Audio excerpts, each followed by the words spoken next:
superstar. I got my name in stone. Are you ready for the show? I sit back and listen. I'm gonna blow your mind.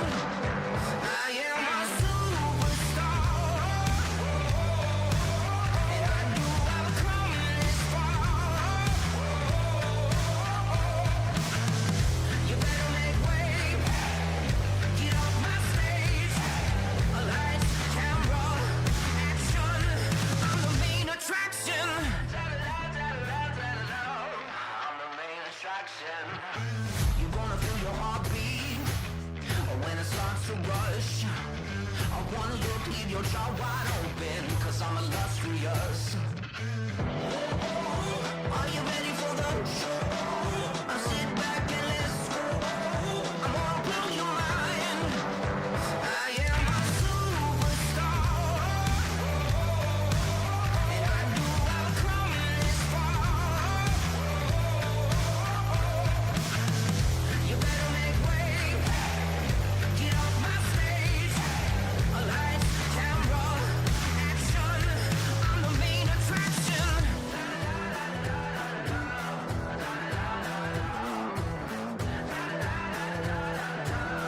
I'm the main attraction.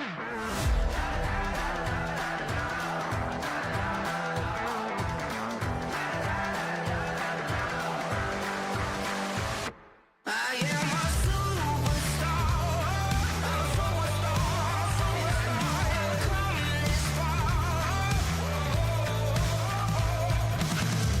You better make way. You better make way. Get off my stage. Off my stage. Camera, action. I'm the main attraction.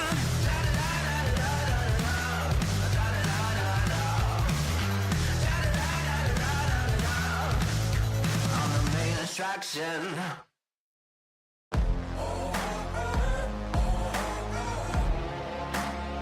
It's explosive.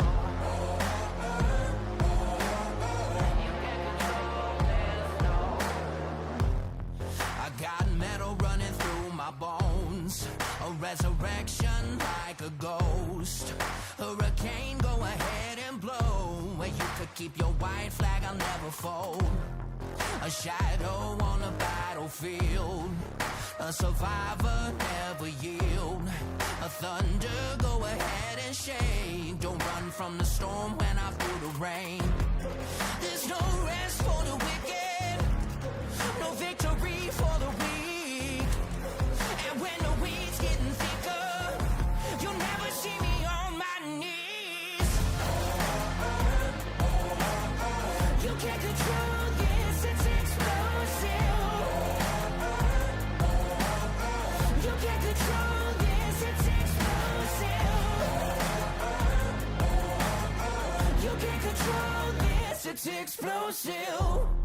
I got a fever in my blood, a falling embers from above. I feel the heat when the pressure blows, a wildfire that you can't control. There's no rest for the wicked, no victory for the weak.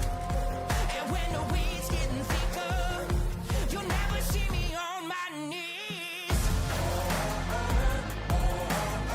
You can't control this, it's explosive. You can't control this, it's explosive.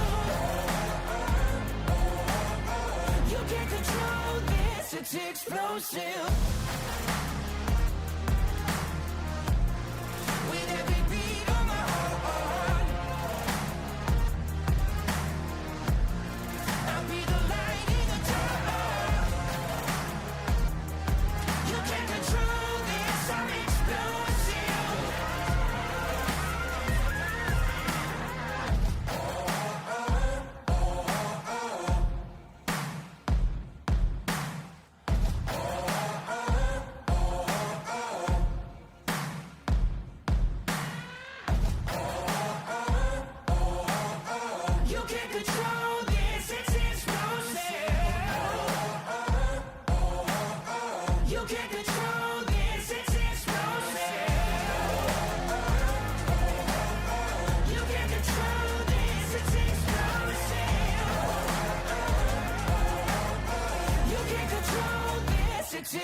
still.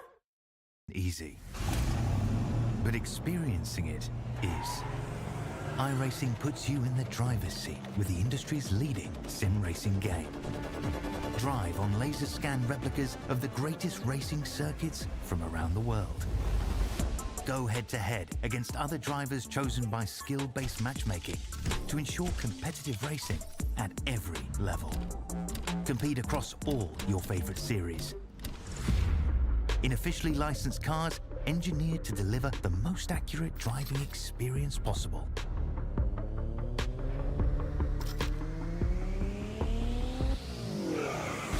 Join a race or host your own with players from across the globe. Race against the computer or in a league with friends.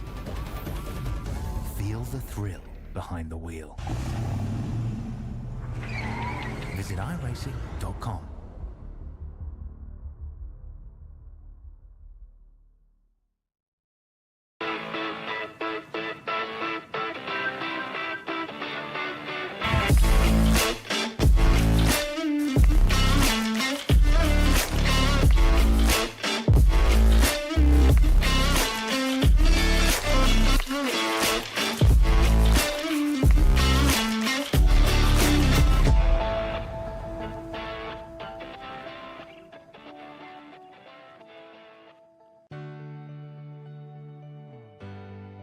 Our family started RVing a few years ago, and when I think about all those campfires and fishing trips and sporting events, these are memories that are going to last a lifetime.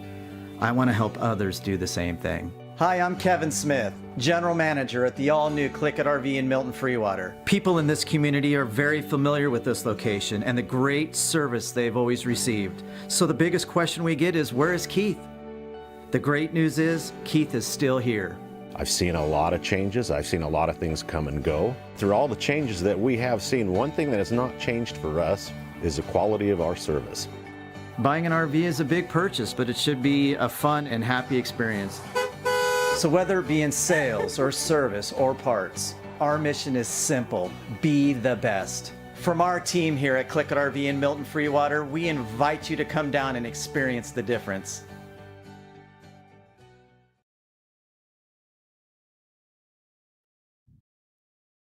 Good evening. Welcome to coverage. I just got done doing laundry, so I got on my laundry sweats, if you will. Am I right? Jason, what's wrong with you? Jason, we're in this together, okay? What are you looking? Hey, Oh my God. I'm sweating, okay? I'm sweating. I've been doing laundry. I got a funeral to go to tomorrow. I got the races this weekend. Yeah, poor Charles, our producer, thought I wasn't going to be here. All right, let's reset from doing clothes, taking an hour and a half and more. Welcome to coverage of iRacing on LSRTV. I'm Wesley Outland. Jason Rockefeller is alongside. Even though I look like I just come back from running the mile, we're at the 3/4 mile, Richmond Raceway. And Jason, we're ready. Hey, actually, look at this, Charles. Me and Jason are in this together. Jason, look, you're wearing a sweatshirt, right? Okay, all right, never Got my mind. Bass Pro Shop shirt on. He's wearing Bass Pro, and I'm wearing Dickies. Okay, go figure.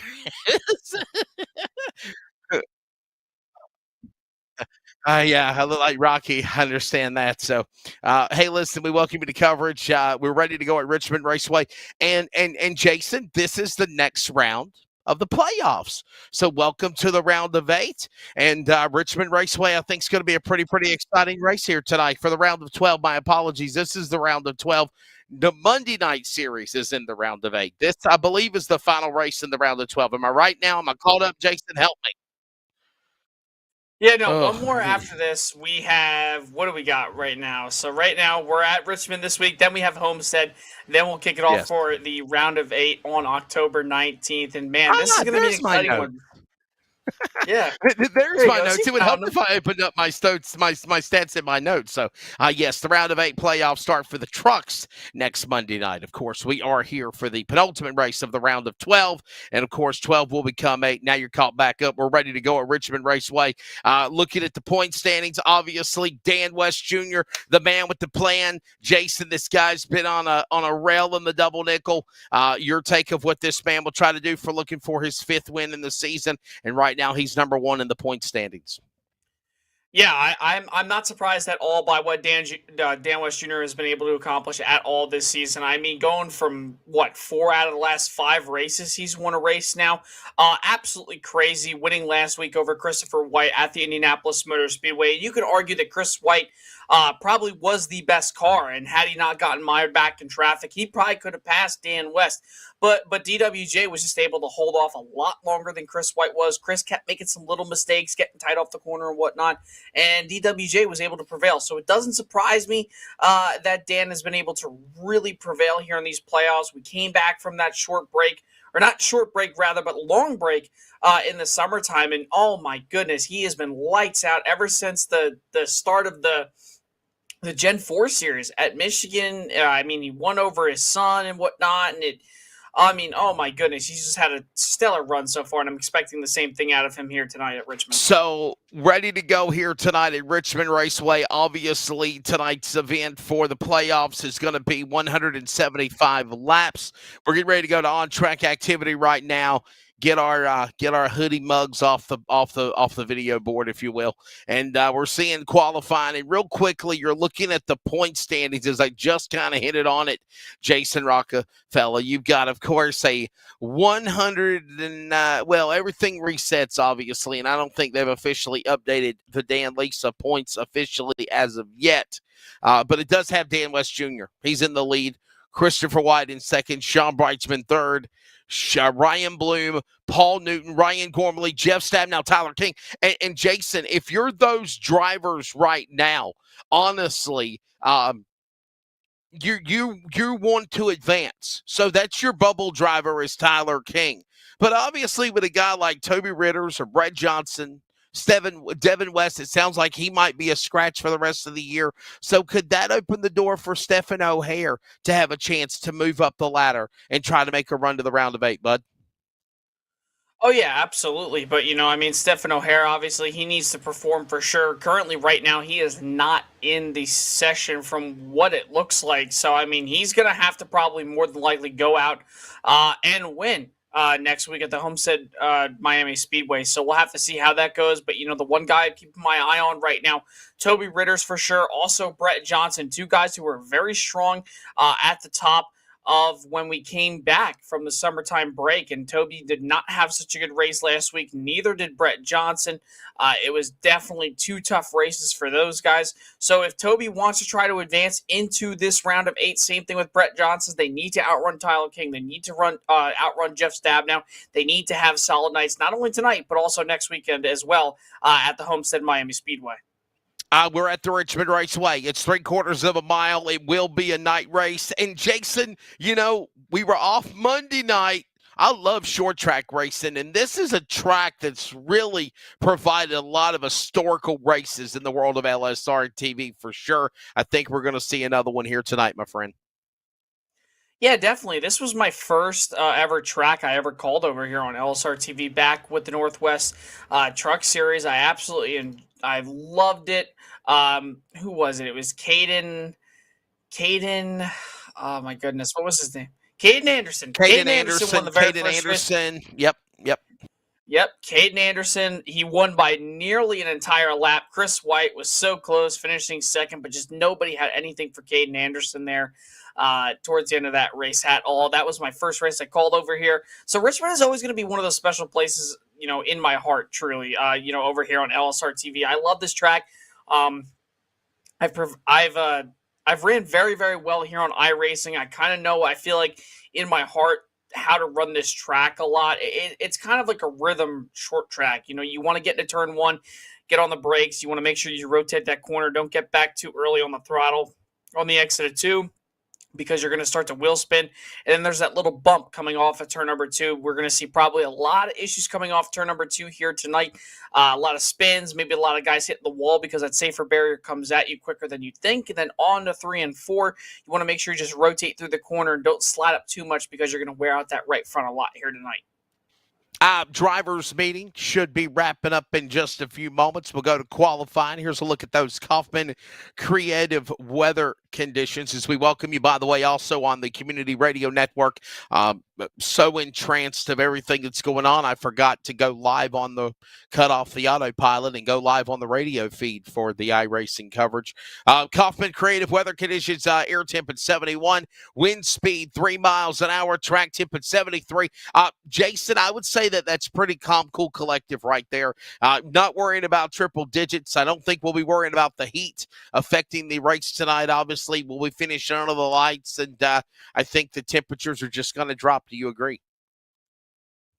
Yeah, absolutely. I mean, with the track temperature right now being only 73 degrees, the air temp's only 71, we are starting right at dusk, right when the sun's starting to go down over the horizon out in the distance here in Richmond, Virginia. I think this track's definitely going to cool off a lot. It's going to provide a lot of grip. Sure, you're still going to see some slipping and sliding due to the tire wear, but with that being said, I still think it's going to definitely be a much cooler race than what we've seen here in traditional races during the daytime for sure. Drivers are gritting, and we're ready now for racing. By the way, qualifying had concluded. Ryan Bloom setting fast time, number 3 seed. Here's your starting lineup for 175 laps, round number 12. Race 2, round of 12 of the playoffs. Ryan Bloom on the pole. To his outside, Dan West Jr. in the 55. Primarily the dominator so far this year since the Labor Day break. Toby Ritters will fire off third with a qualifying run for him, and former Cup Series champion Sean Brightsman alongside in fourth. Row number 3, Christopher White, the number 2 seed. Don't count him out. Out on Monday. We'll see what he can do on the Wednesday series. And Dennis Moore flanked alongside. Row number 4 at Richmond will find Joshua Marcy in the 35 and Seth Frazier. He'll fire off 8. Top 10, Ryan Gormley and Jeff Stabnow. And Charles, I'm understated by request from somebody watching here. Turn down the music. It's just a little bit loud, overpowering the announcers. There's your top 10, Jason. Top 20 to 22 spots here tonight at the Richmond Raceway. You have 11th and 12th. You have Paul Newton, Tyler King. Next row, Gary Nichols, Frank Harris in the number 11, the legend. And then the next row, you have 15th and 16th, Brett Johnson needing a great run tonight here at the Richmond Raceway, and Carl Burke in the 53. 17th and 18th, John Ottenbacher, Chris Kynes in that row. In 19th and 20th, you have BJ Tidrick, Troy Daggett in the number 99. And then rounding out the field, you have Tyler King and Stephen Bartlett, who doesn't look like he's going to be able to grid here just in time for the start of this race tonight. So there is your starting lineup, and I'm understanding that Stephen Bartlett is a scratch. He will not be able to answer the call. So 11 rows, 21 deep. That's perfect for a short track race. They're going to go 175 laps on the 3/4 mile Richmond Raceway. Let's give you some of the dynamics or the configurations of the Richmond Raceway. As I mentioned, this used to be the old virtual Richmond Fairgrounds Speedway. Dimensions of this racetrack, as I mentioned, is, of course, 0.375, which is basically 3/4 of a mile. This is like a short track, but honestly, let's be honest, Jason, you could run this track like a super speedway. We could see a pretty lengthy green flag run in the race if possible as well. 13.5 feet from the safer barrier down to the start-finish line, 60 feet of 10-feet apron, 14 degrees in the turn, 8 degrees on the straightaway, and that's what the dynamics of the Richmond Raceway will entail. Oh, and by the way, as they get the one to go, my friend, there's that tri-oval that can always have a crazy pass for a finish coming off of turn 4.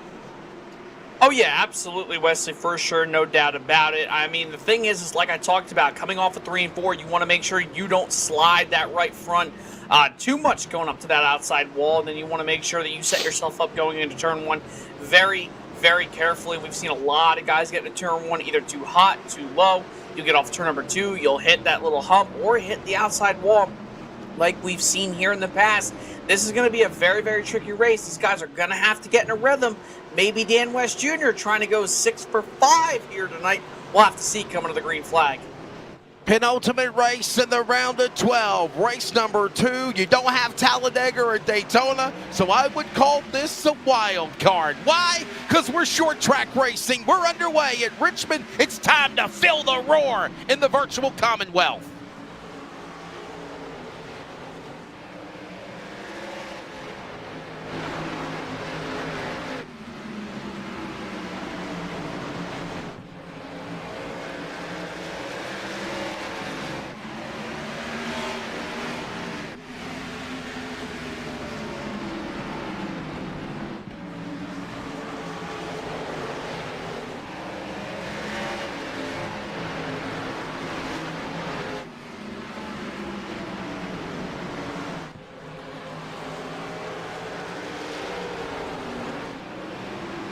And we got a caution out just as fast as I thought we'd have a pretty decent start with a couple of green flag laps. Jason, yellow flag will come out on lap number 2. And we got Nichols and Kynes and other cars scattered up. Star Wars!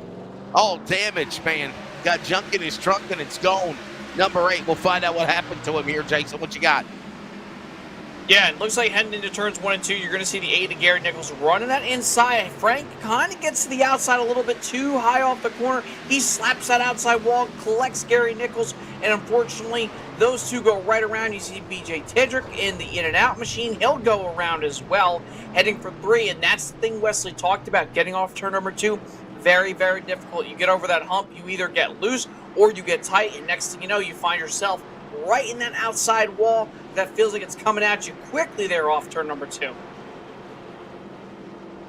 There you go. So an early caution to get things started here. 14 degrees in the corners. As I mentioned, 8 degrees on the start-finish line down the back straightaway. 2 degrees. All this going on here as we approach the first yellow flag of the race. 3/4 mile Richmond Raceway. As I mentioned, it is 3/4 of a mile. And I think I said 0.375 in my apologies. It's actually 0.750. Was not very good in math, just being honest. I'm a broadcaster. I'm good with words, not numbers. Anyhow, Jason got an early caution. Obviously, some of these drivers, especially like Gary Nichols and others, they're going to take on a fast repair, and that's kind of bad to pit early. And of course, if you take on a fast repair, definitely going to put you behind the 8 ball, much less going to lap down for the 8 car. Yeah, definitely not something you want to do here. It is so hard to get up through the field here at Richmond unless you have a really good car, but obviously these are fixed setup cars here tonight at the virtual Richmond Raceway, so you're not really going off of too much besides your driving ability rather than setup here tonight. So if Gary Nichols wants to try to get back up towards the front, he's going to have to keep those tires probably on his car for sure. And also, not to mention the fact, too, that he's probably going to have to put out a little bit of strategy more than likely if he's running in the back. Frank Harris, he had a solid starting spot here tonight, a little bit farther ahead in the pack. Same with Gary Nichols. So both of those drivers are going to have to keep their heads on a swivel here if they want to make sure that they can get back up through the field. I don't think that we have it yet for the playoffs, but I know that that's something Charles will be working on, is having, at least for the elimination races, the green bubble, the green light or the yellow light for drivers that are actually in the playoffs, red for ones on the outside looking in. Oh, well, there you go. Never mind. I spoke too soon. So you see the green for Dan West Jr., and that means he's advanced to the round of 8. No matter what happens tonight here at Richmond Raceway, as they're getting ready to double up for the restart of the Geico restart zone, he is in. Green light, he's P1. We're back to green. Anybody in blue, Jason, are the top 12 drivers that are still in the top 12. But remember, by the time we get into the next week, you're going to see red or yellow because you're on the cusp of being on the outside looking in to make the final 8. Yeah, Josh Morrissey just hit the outside wall coming off turn number 2. We talked about how that was going to be a troublesome spot like we saw with Gary Nichols and Frank Harris. But if you're one of these guys up in the blue here tonight on your scoring pylon, you have to have a good night here tonight. That's right. At Richmond Raceway. We talked about Brett Johnson and also Toby Ritter's needing a great run. Both those guys find themselves inside the top 15 for the time being. A long, long ways to go here tonight in Richmond. By the way, if you see only 10 lit up in blue or green, top 5 are playoff drivers. Of course, you can scratch out Devin West and Stephen O'Hare, Jason. They are not here. And we got problems. Caution out. My goodness. Is that Audenbacher? Yes, it is. Daggett on the bottom. Holy smokes. I just heard you squeal there, Jason, and all of a sudden we got trouble again. Second caution here at Richmond.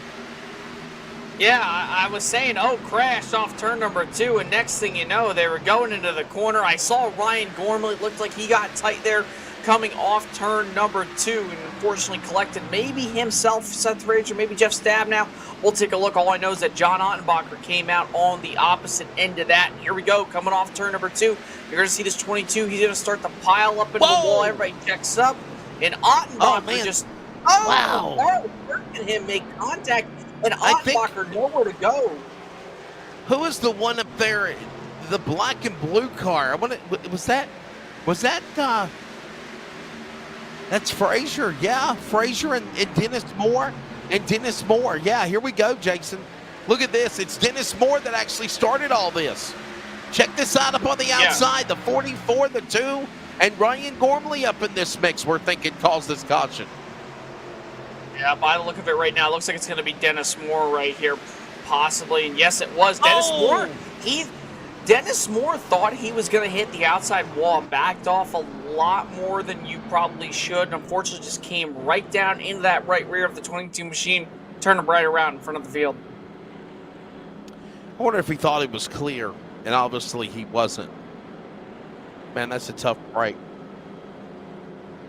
Hey, we have cautions, by the way, brought to you by Virginia811.com, reminding you to dig with care. Call before you dig. Always want to say big shout-out to my buddy Brian Morehouse in NASCAR. Got to see him a couple of weeks ago, as a matter of fact. I don't know if I'm going to see him at the modified race at Martinsville. We might, but, I mean, he's always a great guy. And anyhow, he's the guy behind Virginia811.com. 2 cautions, 7 caution laps. Jason, here's the big one. Big goose egg. No lead changes. It's been the DWJ show since the drop of the green. Would you not think anything differently, I guess? Yeah, I think I can go to bed after just seeing that the 55 is going up to the lead. I'm just kidding. But no, man, what a great run so far for this 55 throughout these entire playoffs so far. I mean, you look at the performance that Dan West Jr. has been able to provide for everybody. And I mean, he's been doing such a good job. Ryan Bloom, Toby Ritters, despite the 1 week ago, obviously having those incidents earlier. I mean, this playoff system is still really anybody's game, obviously. But Dan West Jr. has just been the class of the field. And I said it last week, and I'm going to say it again. The one guy I have been surprised to has been right there, but hasn't been able to keep the same pace as Dan West Jr. has been, Sean Brightsman. You think about at the beginning of the season all the way through the halfway point before the Labor Day break, is that Sean Brightsman was pretty much the dominator. Had about 2 or 3 wins in the season, one at Mid-Ohio, one at Homestead, so I believe it was 2 wins. He was always there. Yes, he's still there, but he still has not found his way to victory lane yet, which has really surprised me. Maybe Sean could find his way here to victory lane tonight in Richmond. That's something we'll all keep an eye on for sure. Right now we're looking to try to get the one to go invitation this time by. Looks like the lights will go off in the pace car. By the way, lap number 87 will be the halfway mark of this race. Of course, 175 laps. And Charles, what you got before we come back for a restart on lap number 14? So first off, I want to apologize. I thought we were live on Facebook. So we got a new version of the software we use to stream with some new, really good improved updates. So apparently we're going to have to share it over to our Facebook. I went live on my personal page instead of the LSRTV page. So we're going to be sharing that over to Facebook for the people that want to watch it over there. There you go. So we'll be jumping over to our official LSRTV Facebook.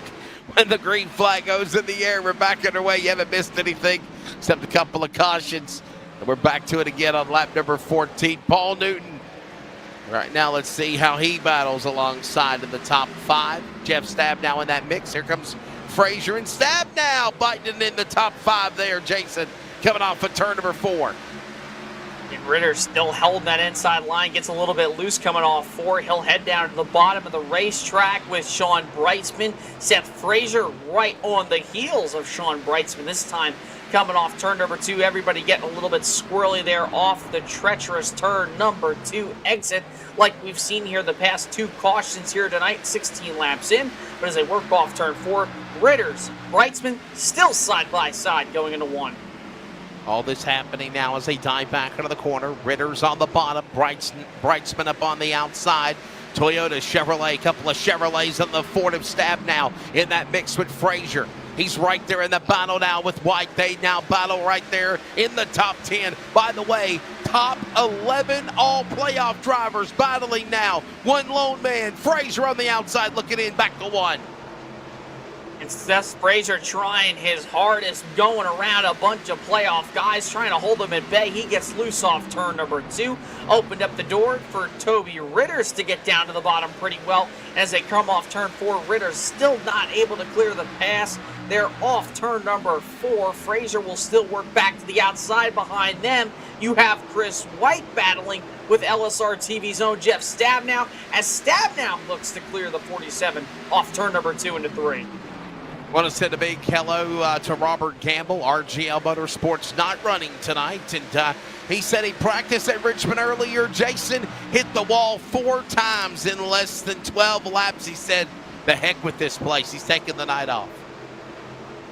Yeah, I don't blame you. I mean, Richmond is a very, very tricky track. Like I said earlier in the broadcast, you have to get into a rhythm. This is a driver's rhythm track when it comes to the short tracks. This has been a place where I have done successful here at Richmond. I've only got 1 win on the C-Fix side of things, but I've always finished pretty well. In fact, I finished, I think it was, what was it, A split, maybe it was a C split, or a top split rather, in C-Fix. I actually finished like 3rd, one night here during the day on the weekend. It's just been a track I just felt like I could always run very well. It's very hard. You kind of have to perform that Harvicking type line like you would at Atlanta or here at Richmond. Sure. You just have to make sure you get down to the bottom like you see this machine doing of Ryan Gormley to the inside there of Paul Newton down into 3 and 4. You just got to make sure you hold that yellow line. Don't get off the corner too squirrely. Don't get back to the gas too early, and you'll find yourself in a pretty position here by the end of it. And now that we're officially live on Facebook, want to send a big hola, hello to everybody. Jason Rockefeller, I am Wesley Outland, Charles Wooten on production. This is coverage of the 2nd round of the round of 12 for the Northwest CLICKIT RV Fixed Setup Series B Cars Playoffs. Again, Richmond and Dan West Jr., the Pied Piper of this year in that 55, continues to lead. There's Ryan Bloom, though, in tow. Brightsman behind him in 3rd. And Frazier Stabnow, Jason, your top 5. And by the way, we're coming up on a quarter of the distance here with 150 left to go at Richmond. And Bloom actually last time around, or not last time around, but he has run the fastest lap of the race with a 22.175 to Dan West Jr.'s 22.287. Last time around, Bloom was faster than by 0.02 of a second. So I think this 25 of Ryan Bloom here, Wesley, very well could have something for Dan West Jr. You see West get a little bit tight through 3 and 4. Ryan Bloom was able to close that gap up just a little bit more as they head into 1 and 2. It looks like Ryan Bloom's going to be able to wrap that bottom a lot better than DWJ off 2.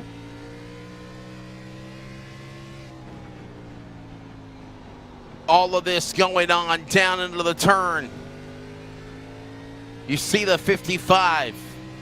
And in tow behind him, Ryan Bloom, Brightsman. All going on. 1, 2, 3, Brightsman right there. Frazier, Stabnow, top 5. All this going on as they climb the way off the back straightaway here. You know, Jason, this just shows you honestly how talented our playoff group of drivers are in the round of 12. You got the top 11 on the racetrack. 11 of the 12 are playoff contenders. Amazing. Yeah, and you think about it too, the only one who's not here is Devin West, obviously. And you probably take him, he'd probably make it the top 12 drivers, top 10 drivers possibly It's unfortunately he's not here. Obviously, it looks like he's going to probably miss the round of 8, but, still a valiant effort for him here in the playoffs, or to get into the playoffs, rather. But, I mean, still, top 11 drivers being playoff drivers, -1 with Seth Frazier, who's been doing such a great job here so far this evening.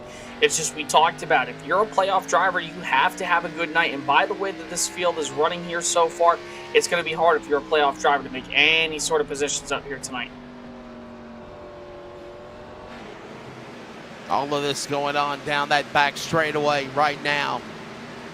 Watching the 11. Frank Harris, Marcy to his inside.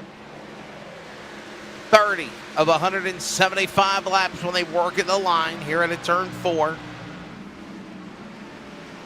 Obviously, anybody that's pitted, except our drivers that might have, Jason, got caught up in an incident. But other than that, if you're just kind of mired in the back, if per se, you might have pitted. But honestly, the front runners, they haven't pitted since the drop of the green. And why should you? I honestly think you could probably go about 75 or 80 laps in a green flag run here at Richmond. Yeah, definitely. I mean, this track, obviously, with the length and distance that it is, you can go a lot longer lap length-wise than you could, obviously, let's say a Charlotte or a Talladega or a Watkins Glen, just because this track is so short in length, you can go for 75, 60 laps, rather. So that's the thing. It's all going to be about getting in a rhythm tonight. You're going to have to keep the tires on. As you see these guys working around 1 and 2 right now from the rear end of Ryan Gormley, you see right behind him, he has Seth Frazier. You just have to keep the tires on. I cannot stress enough that if you keep that right front very cool and make sure it still has some grip there at the end of these runs, I think that you could probably make some ground up here later on in this race. Ryan Gormley on board with him from the rear end of the car.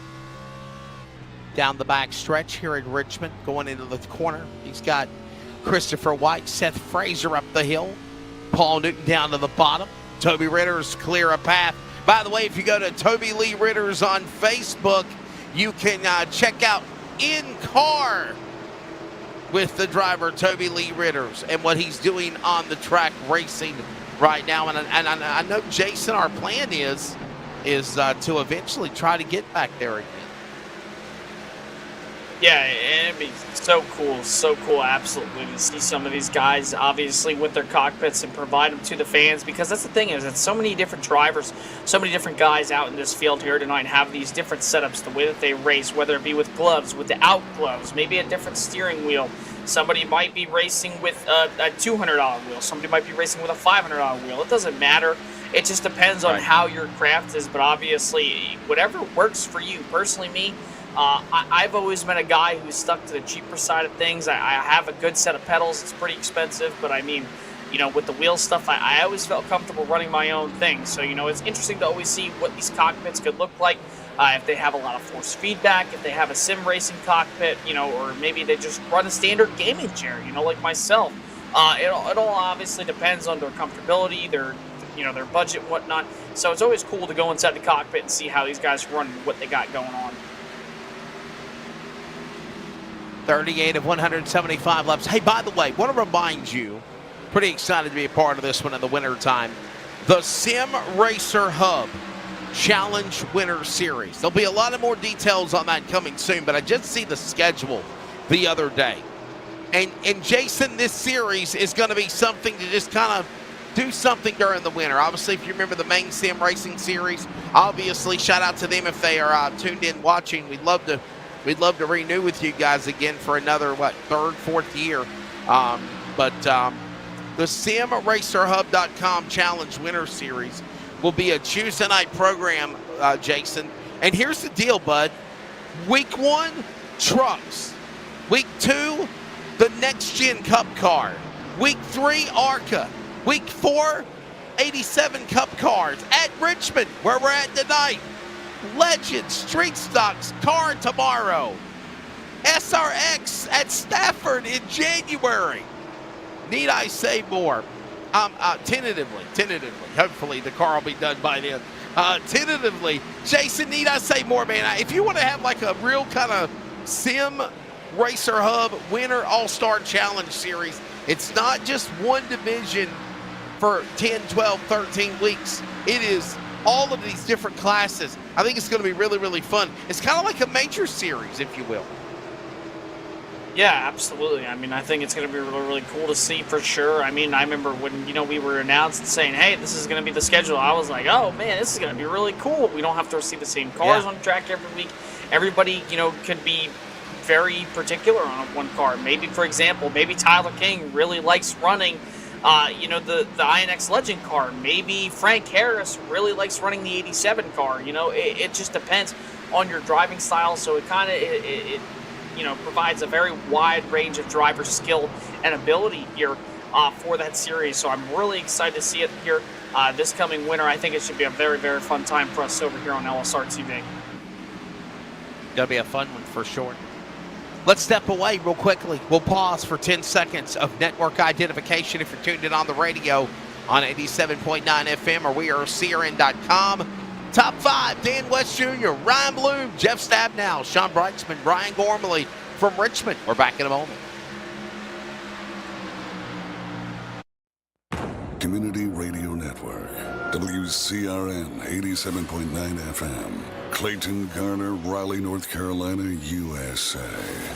We are CRN. Approaching lap number 45 as 50 laps upon us, 125 remaining. Welcome back to coverage of round of 12, race 2 in the playoffs for the Northwest CLICKIT RV Setup Series. I'm Wesley Outland, Jason Rockefeller alongside. By the way, I think that Charles still stayed live on his personal Facebook page, but he has shared it on LSR TV. And I have shared it on my personal page, and I've shared it on everything else as well via Facebook. Those checking out on YouTube, hope you're doing well. Jason's nothing's really changed. 2 cautions in the opening 20 laps of the race. Since then, your top 11 are all playoff drivers, and the top 10, except for Frazier, the lone wolf in the deuce. And right now, it's Dan West Jr., the arch nemesis that everybody's trying to run down, if you will. He's on a run for a win, another win. He's on the run for a championship. Yeah, definitely. I mean, and you think about it too, as you see Tyler King get very, very loose heading off turn number 2, trying to battle with Toby Ritters. He'll drift the track a little bit, open up the door for Brett Johnson possibly. But we've had now over a second worth of fall off since the start of this green flag run. You're going to start to put apart the men from the boys here. You got to think to yourself that pit stops will probably be coming around that lap 65, 75 range, like you talked about, Weston. But even with those caution flags that we had, I'd say maybe you could stretch it to probably lap 80, 85 or so. So you're starting to see some guys starting to fall off a little bit. Ryan Bloom, he's now back by 2 seconds from Dan West Jr. He was faster on the short run. It just doesn't look like he's going to be able to keep up with him here on this long run. Yeah, all of this going on right now as we continue to kind of watch and observe. All these guys working their way back around the racetrack.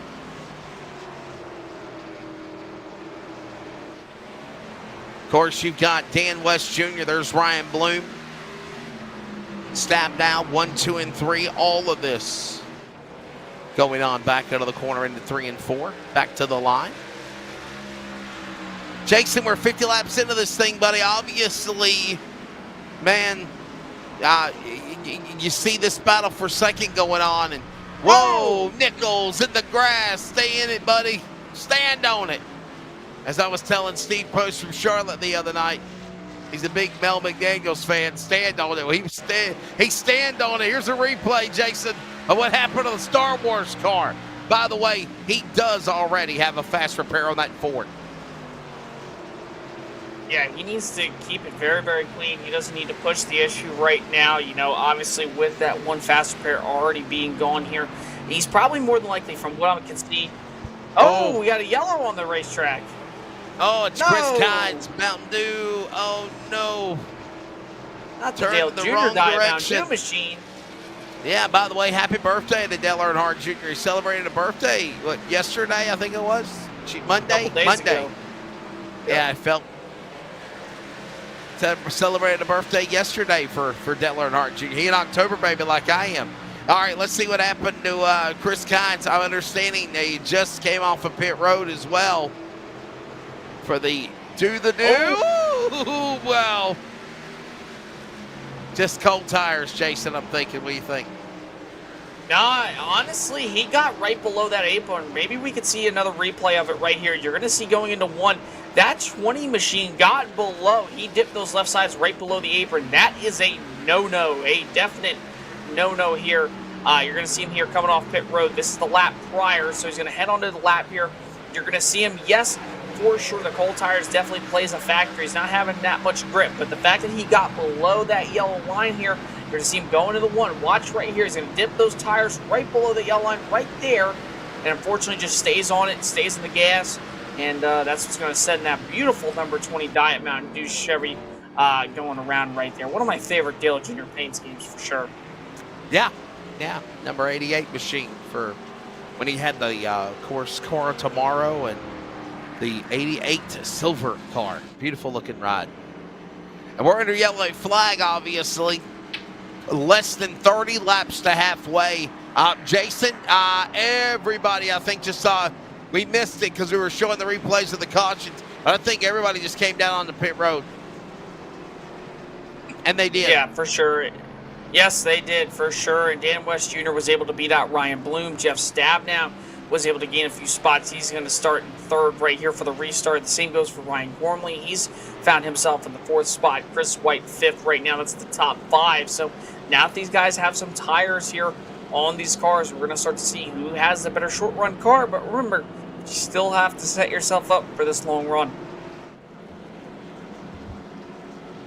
All right. We'll see how this all shakes down here. As obviously Dan West Jr. still the man leading the way. I think the word I used, ironically, Pied Piper.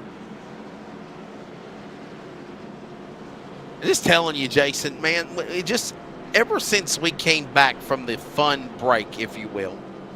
And by the way, Dan West Jr. participated in that. He did pretty well in it, actually. Won a race or two. We saw new names, new faces in victory lane with the series. But when we came back for the Labor Day, for the resumption of these races before the playoffs, Dan West Jr. won 2 out of 4. Okay, he won 2 out of 4, and then he's turned around and he's literally, correction, I'm sorry, my bad. He's won 4 out of 5 is what I meant to say. My apologies, I was looking at the pole position. He's won 4 out of 5, Jason. Only one guy beat him, and that was that crazy finish in Talladega when Paul Newton won. And by the way, Dan West Jr. was in the hunt to win that one too.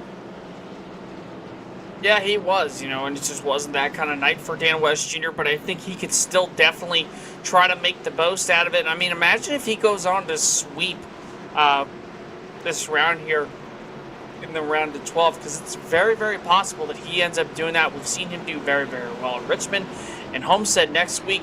That's going to be a fun way, and he's done very well there as well too here in the past.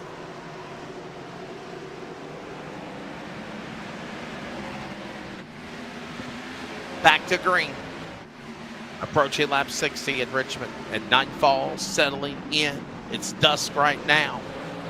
And look at DWJ, great launch on the restart. There goes Stabnow. Jason, he's got to be hungry to get away. We got trouble. Oh, Frank Harris spins, bottom of the apron. He's down to the inside, not in the racing groove. No cars around. He'll get going again. We will stay under the green flag. Staying under the green flag, we will. It looks like that Aerokinetics esports car is going to get going as everybody files out down to the back. Straightaway DWJ is away by 0.6 of a second. Why, here comes Jeff Stabnow. He'll work down to the inside of Ryan Bloom off turn number 4. Sean Brightsman there right behind them as well with Ryan Gormley. Chris White, as you ride on board the Ryan Gormley machine, heading into 2, off turn number 2 now. And it looks like he's going to have a good run and brings Brightsman along with him as he's side by side now with White in the 3. Jeff Stabnow, winner at Kansas, back, of course, Boy, back in April. Been a while for the Billings, Montana driver. Jeff Stabnow, number 7. With 3 top 5s, 9 top 10s, 1 win, Jason. That 1 win might have got him into the round of 12, but he's got to fight and claw and muster the momentum and look for a W if the possibility is there. Obviously, check part. He gets a W. You get the green light with Dan West Jr. Oh, and that's your teammate. Yeah, and Jeff Stabnow, he's done a very good job, obviously, this season. Had that 1 win back at Kansas, I believe it was. And right now, he's seated 7th in the playoff grid. So a great night tonight would definitely probably, solidify him going into the round of 8. He would just have to have a solid night next week at the Homestead Miami Speedway. But who knows? Maybe Jeff has something here for this 55 late to go.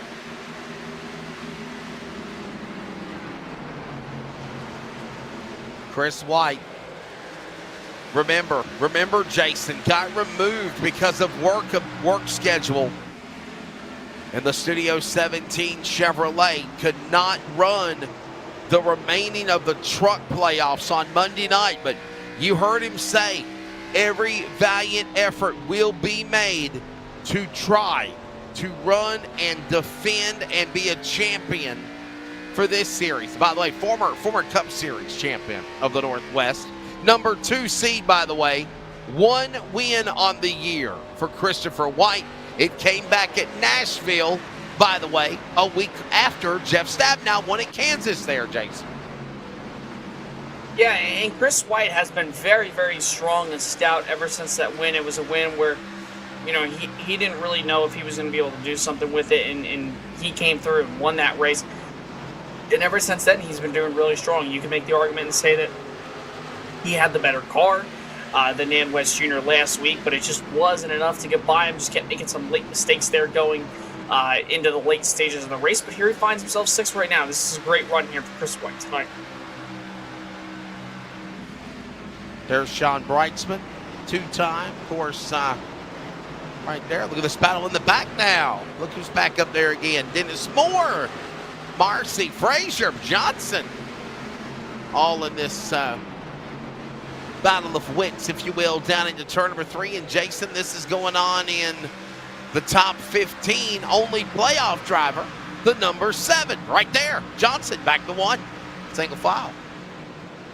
Yeah, this has not been good here for Brett Johnson. This looks like with the run that he's having right now, I want to say that Brett Johnson probably, if he finishes there or finishes a little further back, he's probably going to most likely go into a must-win situation next week.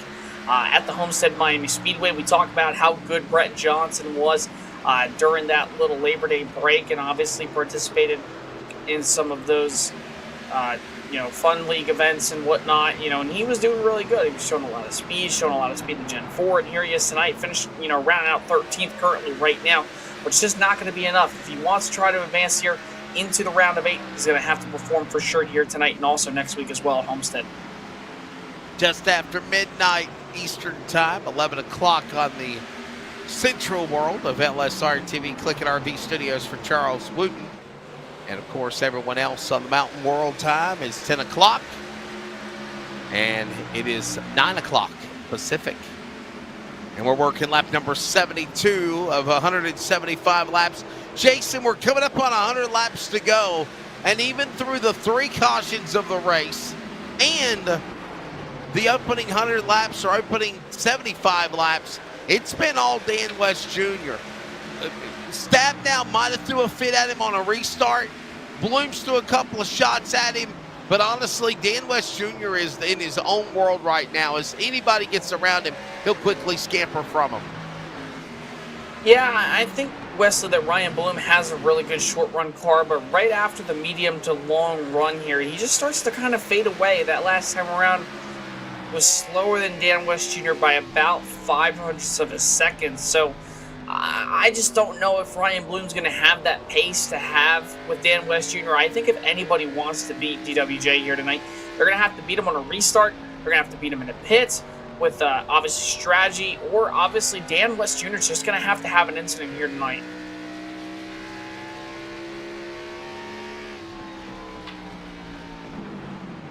couple of more laps, and there'll be 100 laps to go here.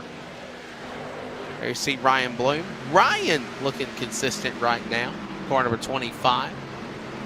Ryan Bloom in the driver. Honestly, that Jason, can we say he's been mighty competitive on the Truck Series on Monday night? Most wins of anybody at 6.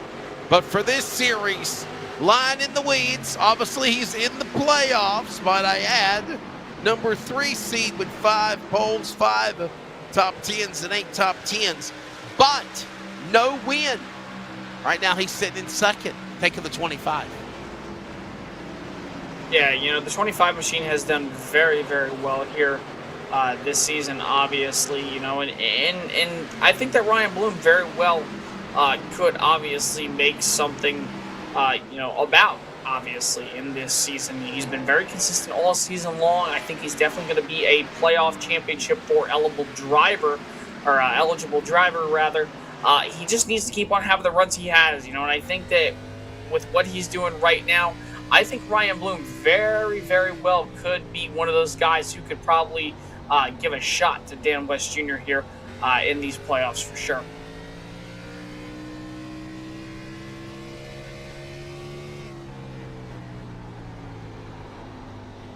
On board with that number 25. He might be in second, but he's got a good running race car. It sounds good, Jason, and Ryan Bloom is hitting his marks perfectly. He just has got to close in that half-second interval on Dan West Jr. Yeah, definitely. I mean, like I said, if Ryan wants to beat Dan West here tonight, he's more than likely going to have to beat him in the pits on a restart, or obviously Dan West Jr. is just going to have something happen to him here tonight. I mean, Ryan's being able to keep up with him right now, but he just cannot gain any time. The closest we've seen it was about 4.45, maybe 0.5 of a second. But right now it's maintaining around 5 to 6 tenths.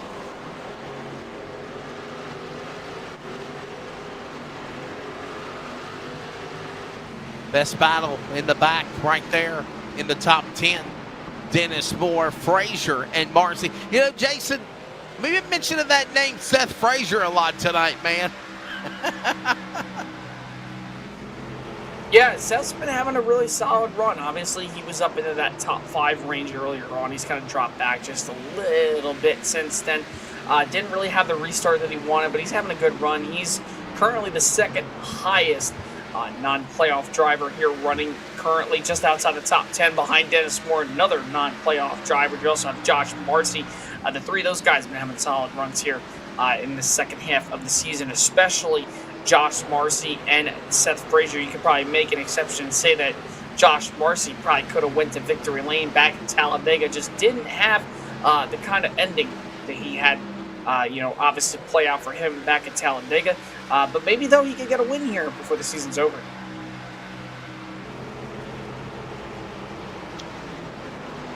Marcy down to the inside, battles with Frazier. This action continues along. Honestly, watching him now going at it for 11th and 12th. Jason, we mentioned a driver like Seth Frazier, obviously on the outside looking in, missed the playoffs. But, man, he is trying to just shake, rattle, and roll as many of these playoff guys or other competitors on this track that he can, for sure. Yeah, definitely. Yeah, I mean, that's really all 3 of those guys from 10th to 12th. Josh Marcy, talk about, obviously could have won probably last weekend at Talladega. Just, didn't really have the ending that he really wanted to. Seth Frazier, Dennis Moore, they've done exceptional here in the second half of this season. Obviously, they're just trying to out here rattle some cages and whatnot, but not wreck anybody. They're just trying to go out here, learn some stuff, have some fun, win some races. But being in the top 12 so far for those guys, definitely a good standpoint for them here tonight. We're coming up on cross flags next time by. It's time for us to jump back inside the broadcast booth and give you, as we're only 40 minutes into the feature, the LSRTV mid-race report as they work off of turn number 4. Coming down to the line, cross flags will go in the air. We're halfway through in this event. I'm Wesley Outland, Jason Rockefeller down alongside. Jason, you're taking this race now. We're going to go side by side so you don't miss any of the action. It looks like it's getting real antsy there between Brightsman, Stabnow, a couple of teammates, but now they fade back down single file. But right now, 3 words, Dan West Jr. This guy literally is in a whole other world of his own with this running for a championship, much less looking to pick up another win. 3 words, 1 name, and it really has been Dan West Jr. so far all night, leading pretty much every single lap, I believe it's been. And Ryan Bloom just kind of falling off the pace a little bit. He's almost back by about a second than what we talked about last time. It's back now by a second and 3/10. Kind of holding off Jeff Stabnow and the rest of that field. You see Stabnow just barely cut right down in front of the 22 of Gormley. He gets loose off turn number 2. But really, I mean, that's really all we can say. It's been all Dan West Jr. tonight. All these playoff guys have definitely showed up so far here tonight. I just think that Dan West Jr., though, by far, by a mile, 2 miles, 3 miles, 4 miles, has been the benefactor for his playoff run here tonight. Who, if we're watching anybody, Jason, could be a threat for Dan West Jr., or is he just a threat amongst himself? He's just got to make sure he don't make any mistakes on his own. I mean, I'm looking at the lap times right now. That's the best way you can really tell apart from different guys right now. But I mean, Ryan Bloom, I mean, he's running second right now. He's the only one who's even cracked below the .2s tonight. And I mean, Dan West Jr. is the only one of the .2s. Ryan Bloom's the only one of the .1s. So, I mean, I really think that if there's anybody who could probably try to outrun Dan West Jr., it could be Ryan Bloom. I just think he's going to need a little bit of luck because that 55 machine is absolutely on rails here tonight. I'm looking on the monitor. I'm looking at timing and scoring while we're on camera at the same time, Jason. And obviously, anybody that tries to get within anywhere near Dan West Jr., you might get within half a second, and then he quickly shuts it down for sure. Your take on that? Yeah, definitely. I mean, Ryan Bloom, obviously, on those beginning runs from the initial start and then obviously the restarts, he's been able to keep it in about 3 to 5 tenths of a second. And then all of a sudden, Dan West Jr., he's just the flash, man. He's Barry Allen. He's gone. You know, I mean, it's been like that all night for this 55 machine. Like I said, I really think, Wesley, there's 3 ways that you're going to beat Dan West Jr. tonight. 1, you're going to have to outrun him in the pits. You're going to have to shortcut it, maybe try to keep fresher tires. But even on the wrong ones, man, this guy is so fast. 2, you're going to have to beat him on a restart, which has not happened just yet from the 2 restarts we've had so far, and then the initial start, so that makes 3. And then for the 3rd reason, you're just going to have him have an issue here tonight. But so far, it doesn't look like it's going to happen. Ryan Bloom actually just fell back by about another second within the last couple laps. So that 55, definitely stout here tonight. He's definitely the one who to watch. Approaching lap 100, Jason and Wesley. That's been your LSRTV mid-race report. Back to on-track activity. As right now, we continue to see Dan West Jr. just continuing to haul the mail. Nobody in sight. We're happy tonight. Fun in Richmond, Wonderland. Did you catch on to that, Jason? In Richmond, Wonderland. That's definitely a new thing. I don't think we're in Wonderland tonight.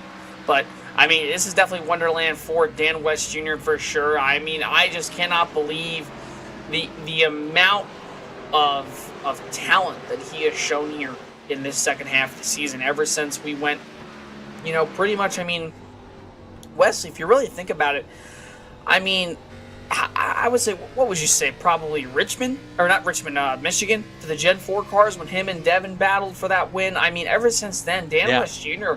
has just been so strong, man. I don't think I've ever seen a dominance here in the Northwest Division out of my year and a half of calling, you know, this division now. I've never seen somebody dominate a series as much as DWJ has done here in the second half. And you got to remember that the series itself took off. It literally took off back after, you know, Memorial Day. You know, Memorial Day, we ran for like 10, 12 weeks doing other things, doing the Fun League, doing the RGL Gen 3 cars, and the what is it, the the G3. Gen 4. I've lost track. The Gen 4, the car, that was the Arca Cup car. And we tried to do a little bit of the dirt. It didn't work out like we had hoped, but, you know, it's just like it's a lot of great ideas that were made. And then you turn around and we come back after Labor Day, Jason, and Dan West Jr. has just won, dominated. I don't want to continue to say Dan West Jr., Dan West Jr., Dan West Jr. Hey, there's other guys in the field, and I get that. And we will definitely promote everybody as we can. As right now, all of your playoff drivers are in the top 13 right now. But you look at apples to oranges, as Stabnow gets a little bit loose, a little wiggle and a jiggle and a giggle and a bobble, up to the safer barrier, saves it, drive alongside is Gormley. But apples to oranges, Jason, it's Dan West Jr.'s championship, much less race to win and lose again tonight. Yeah, absolutely. I mean, the gap now is almost 3 seconds, and now it is officially over 3 seconds this time here on the scoring monitor. I mean, the fact that Dan West Jr. has been able to put on as much of a clinic as he has here ever since the Memorial Day to Labor Day break has just been insane, man. I have never seen, out of a year and a half I've called this, like I said, you know, seen somebody do this. I mean, it's just been amazing.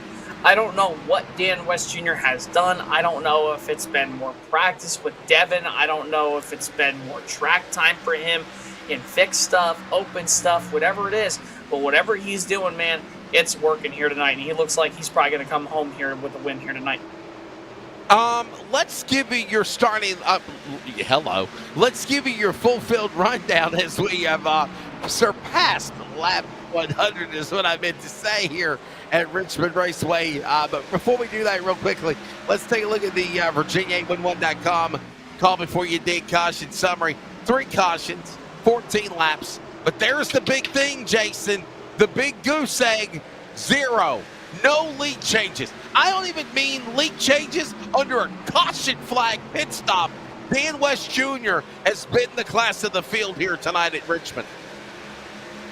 Yeah, it's been insane, and we've had a lot of great battling throughout this field, but that lead is the one place we haven't seen a battle. As you're looking right now, Ryan Gormley, Sean Brightsman, Chris White, they're having one heck of a battle here going through 1 and 2, and as you see off 2, Gormley and White, they both get loose, as it looks like Brightsman tries to go to the outside. White had to check up, opens up the door for Ritters and Dennis Moore, who's having a great night here tonight in that 44 machine inside that top 10. He's looking to try to get around Ritters now as they head into 1. That's West, Bloom, Stabnow, Gormley, Brightsman, top 5. Then it's White, Ritters, Moore, Newton, Tyler King, Jason, your top 10. Yeah, then starting 11th and 12th, you have Seth Frazier. I'm just kidding, Wes. I'm just messing with you. You have 11th Seth Frazier there at the number 2. 12th, you have Troy Daggett there at the 99. He needs a good run. The same goes for Seth Frazier. Obviously, one of those, or 2 rather, of those non-playoff guys. And you have 13th, Brett Johnson, who needs, and I mean needs, a good run tonight. Has not had it happen. 14th, Josh Marcy. 15th goes to BJ Tidrick. Obviously, you have 16th, Tyler Kim, 17th, John Ottenbacher. Then you get to the guys who are 1 or more lap down. You have Frank Harris at 18th. He's had an issue here tonight. Garrett Nichols, about 2 issues. He's 19th. Chris Kynes in the 20th position, the number 20 Diet Mountain Dew machine. Man, I wish I could have seen that car more here tonight. He's 44 laps down. Carl Burke in the 53, he's 21st. And Stephen Bartlett, he did not start the race tonight. He's 22nd. That is your full field rundown here as we're 111 laps in tonight at Richmond. West, the man that's out again in front, leading the way. Doing a phenomenal job in the number 55. Ryan Bloom 2nd, Sean Brightsman 3rd.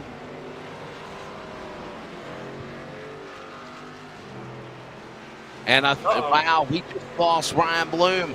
Holy cow, just now. Whoa, look out, Gormley. So Bloom having techno issues. Gormley about spun off the back straightaway. Ryan Bloom. Will he be able to come back in this thing, Jason? Right now he's a lap down. Oh, wow. no. Wow. I don't know what else to say there for Ryan Bloom, man. That is a tough, and I mean tough, exaggerating, but by all means necessary, tough pill to swallow if you're Ryan Bloom, obviously. Now, I mean, you're running second, needing a good run. You came into tonight, the fifth seed here, or not fifth seed, rather, but the fourth seed, even better, coming into tonight in the playoffs, and that is not what he was looking to have here tonight. He's more than likely going to have a good run next week at Homestead. Approaching 115 of 175 laps. Can we go to break, Charles? Can we go side by side? Let's go side by side. Don't miss a thing. Strap in. We got about, 65 laps to go here at Richmond when we return. Stay with us. And right now it's all Dan West Jr. leading the playoffs in the Northwest CLICKIT RV Fixed Series.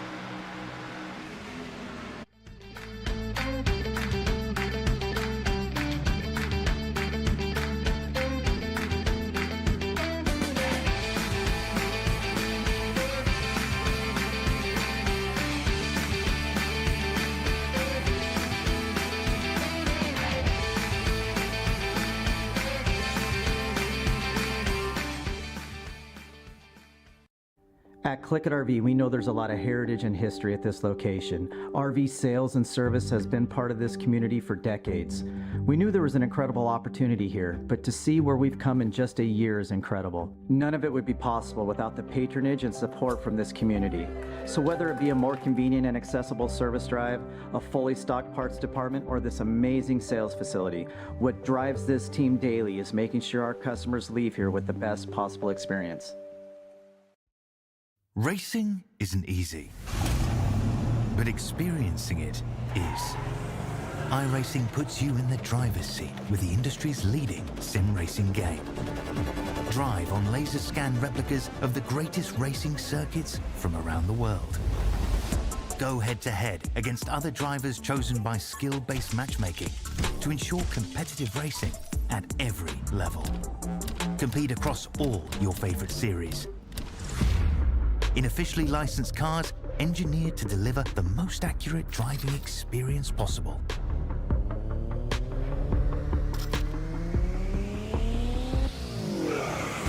Join a race or host your own with players from across the globe.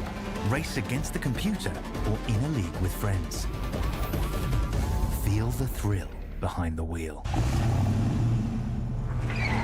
Visit iRacing.com.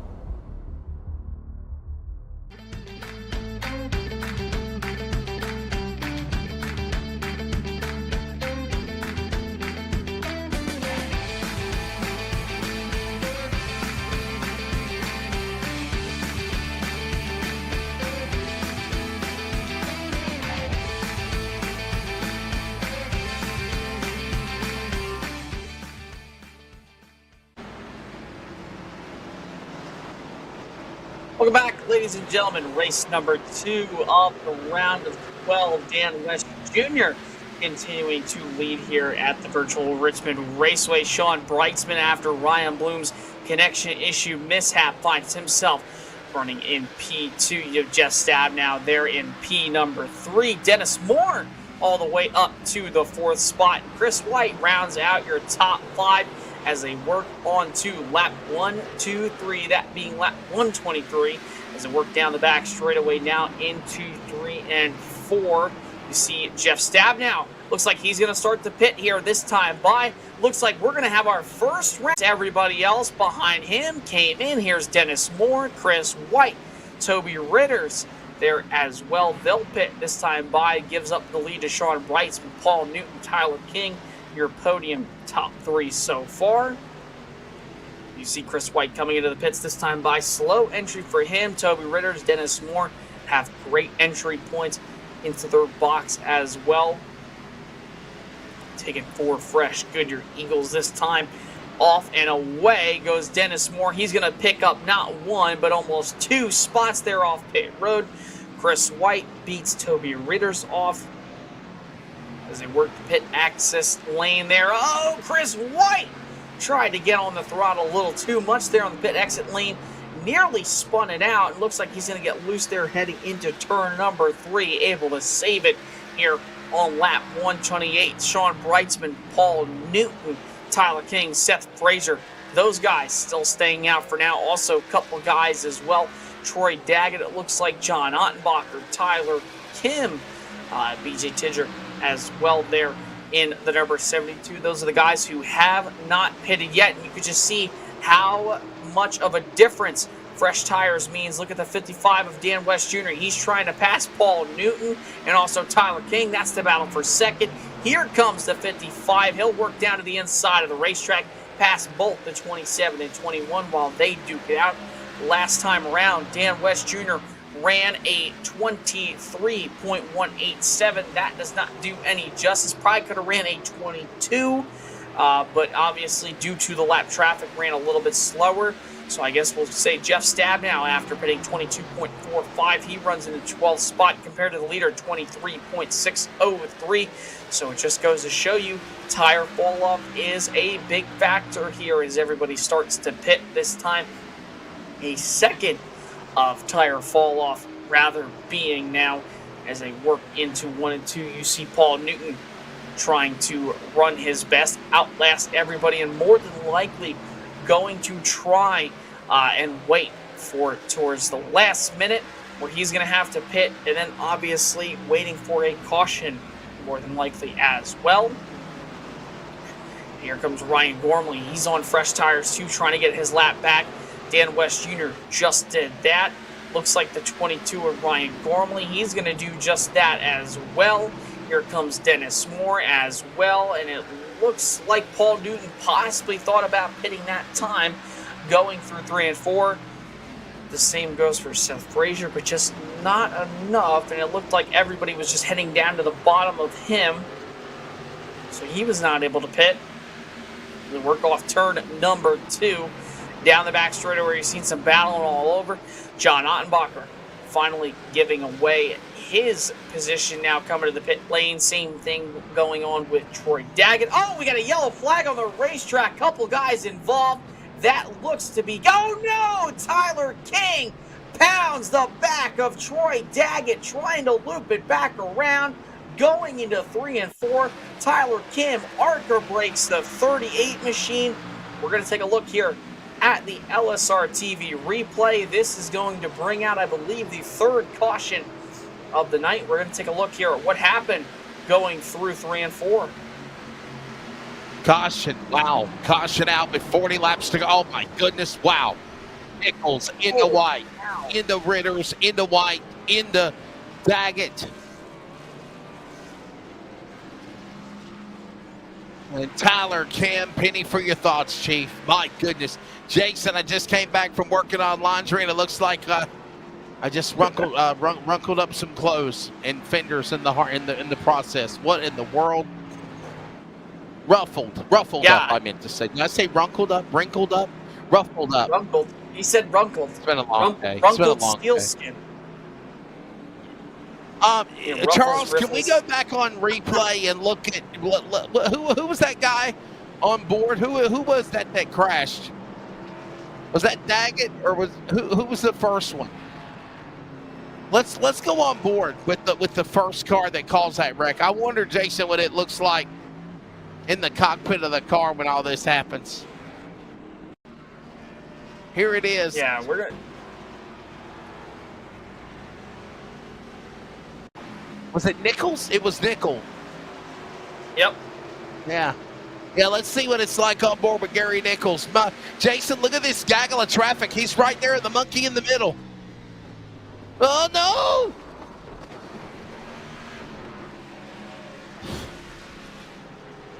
Wow. And look, here he comes. Oh! Hey, and might I add, Jason, I'm a new fan of the damage model for this car. Yeah, I absolutely love it too. It definitely is a little bit more realistic here. We're going to look at Toby Ritters from his onboard cam. I don't know if he actually got a piece of this, Wesley. He might have just barely got through unscathed. And obviously, he's been running his Facebook Live here tonight. Beautiful setup, by the way. Obviously, he looks locked in. Looks like he's running in a Cyberpunk 2077 mode. No, he got in it. He got in it. Oh, there ain't no way around it, brother. You're in it. You're in it. Oh, wow. Oh, heartbreaker. I fear for my friend.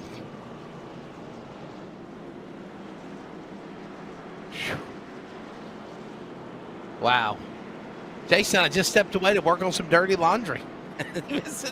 Yeah, see what happens? See what happens? You go to take care of your wrinkled laundry. Next thing you know, you have a few wrinkled cars going into 3 and 4 when you come back. That's all on you, bud, not me. By the way, might I add, pardon the pun, change the subject, 2 pit stops now for Dan West Jr., and he is still in the lead. Wow. Yeah, we had a set of green flag pit stops right there, and honestly, Wesley, that's what caused that incident going into 3 and 4. Just a mix between old tires versus new tires. We were just coming towards the end of a green flag cycle of pit stops, and unfortunately, Gary Nichols, Toby Ritters, obviously the 99 Troy Daggett, a couple other guys as well, fall victim to an issue just between old tires versus new tires into 3.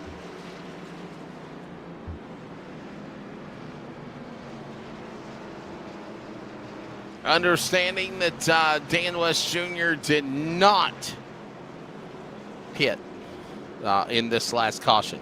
He last pitted on lap number 8, lap 124. Jason, was there a caution I missed whenever we were side by side? Were we doing green flag pit stops during the break? Did we miss something? Back to green. By the way, under 40 laps to go. What is it now? 35 remaining, Jason? We're at the home stretch.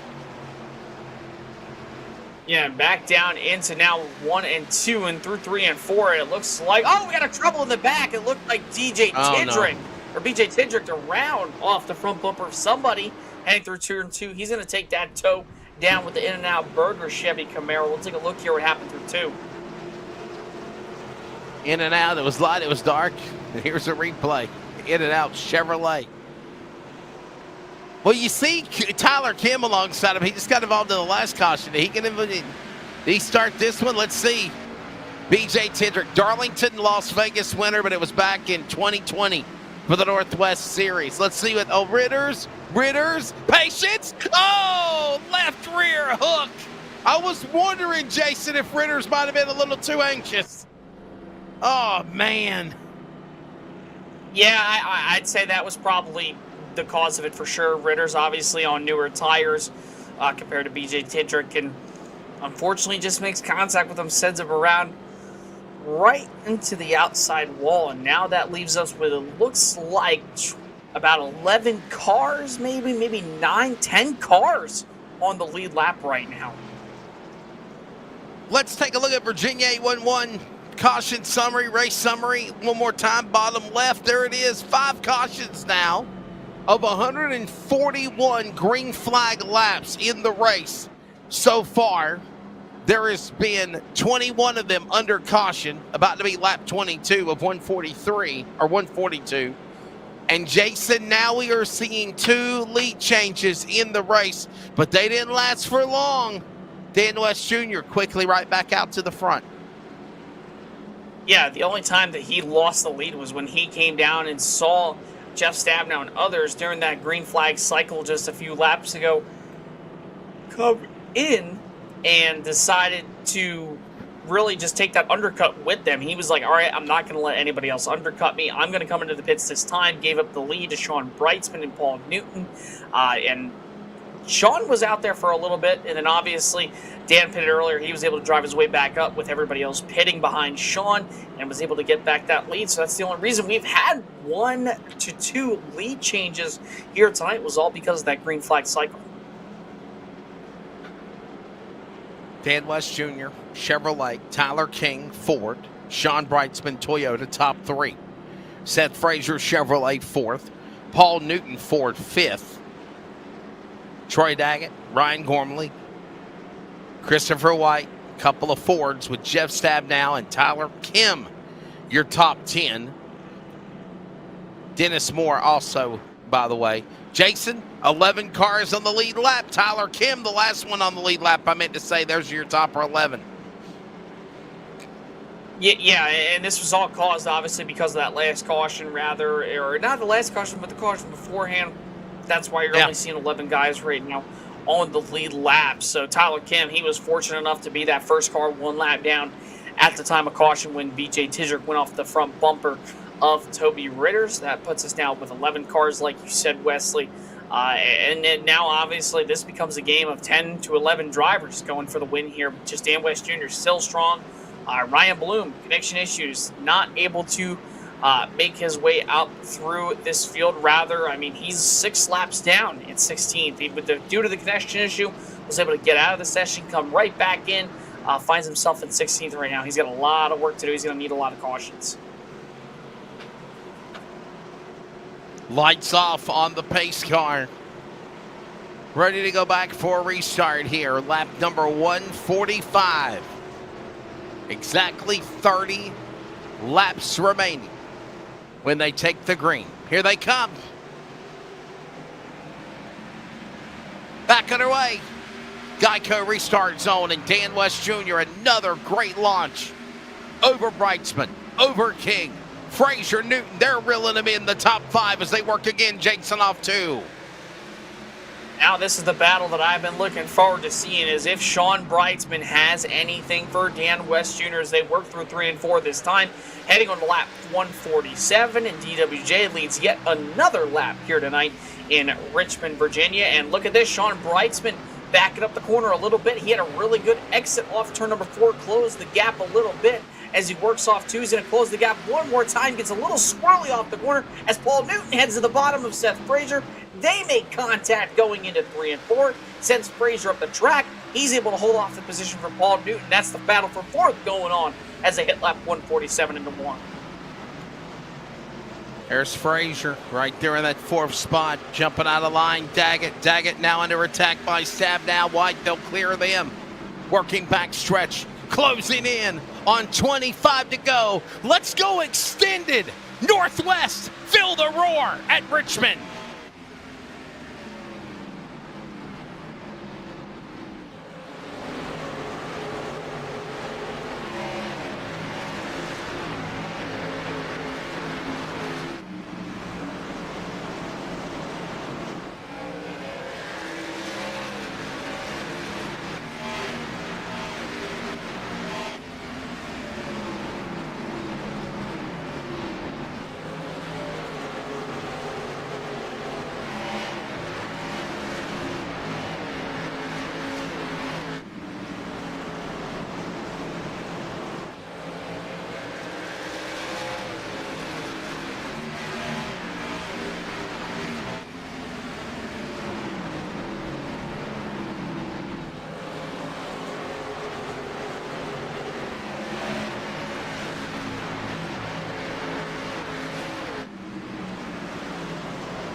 Just over 20 laps to go. The thundering virtual herd. The throaty rumble of engines, as my friend Mark Arson always says. You'll hear him on CRN in a couple of weeks for football. And Jason, here we go again. Stabnow. He can't decide whether he wants to go left or right, every which way but loose. He's on the bottom, now he's going to go to the middle. Yeah, and here comes Paul Newton down to the bottom of Seth Frazier, this time off turn number 2.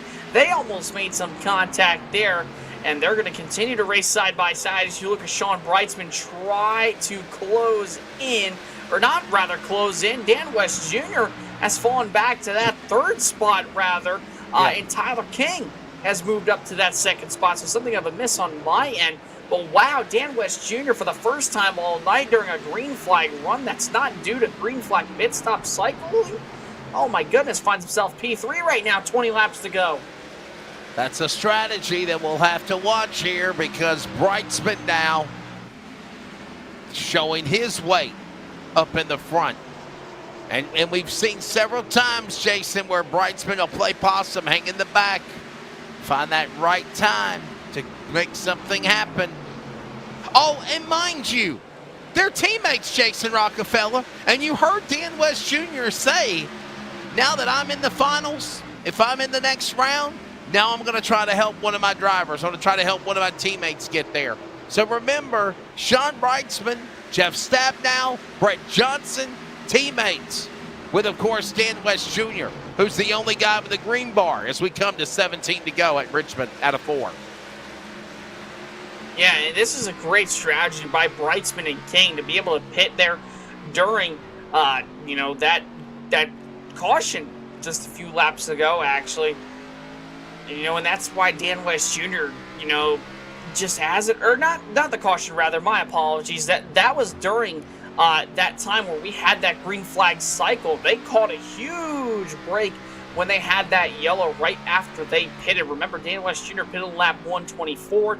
You had Sean Brightsman, Tyler King pitted lap 135. And why would Dan come into the pits? He just pitted. There was no reason to. And unfortunately, Sean Brightsman, Tyler King, due to those, fresher tires, they were able to pass Dan West Jr. there. 15 to go.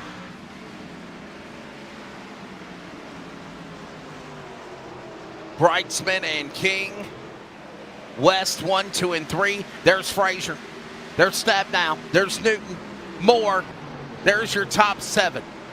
Literally, Jason, your top 7 cars all separated by less than a second, 2 seconds, if you will, from the leaders as they go back out of the corner. Anybody could win this thing if it gets antsy enough. Yeah, definitely. I mean, the gap between 1st to 4th is only 2 seconds, so everybody still really has a shot currently.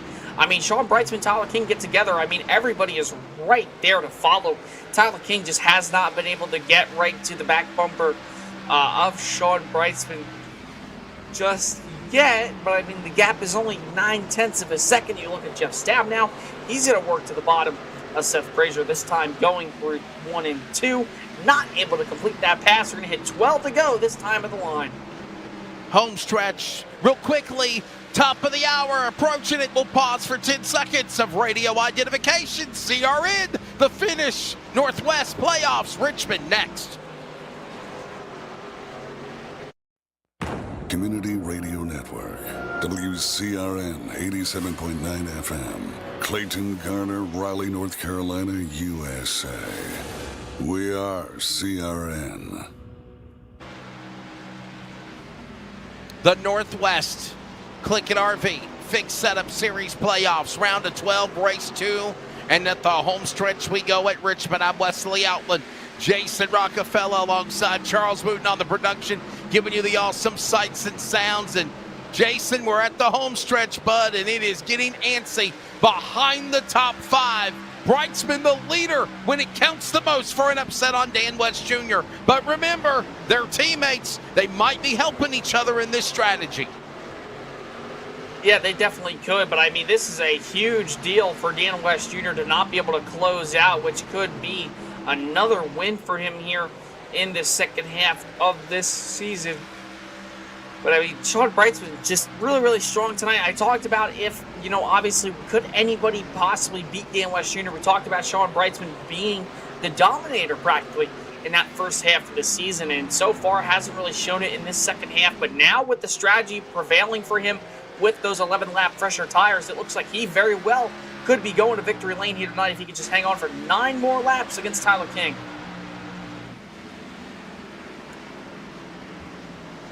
8 laps to go in single digits now. Stab now battles with Frazier. This is going on the back straightaway. Down into 3. Clear a path, make some room. Frazier up the hill. And Newton will follow as they go to the bottom in the corner. 7 to go, Jason, back to 1. Stab now trying everything he can do to hold off Paul Newton and Seth Frazier, with Seth Frazier having a great night here tonight. Oh, Newton loose off too. He saves it. Oh, God, saved it about once, twice there. Almost overcorrected into the back straightaway wall. And here's a quick shout out I want to give, man. Congratulations to Dennis Moore on a fantastic run here tonight. The highest driver who is not in the playoffs right now got past DWJ. This number 44 machine started up in the top 10. He's running in the top 3 right now. We very well here, Wesley, could be talking to Dennis Moore by the end of this one. One of those Win Racing competitors.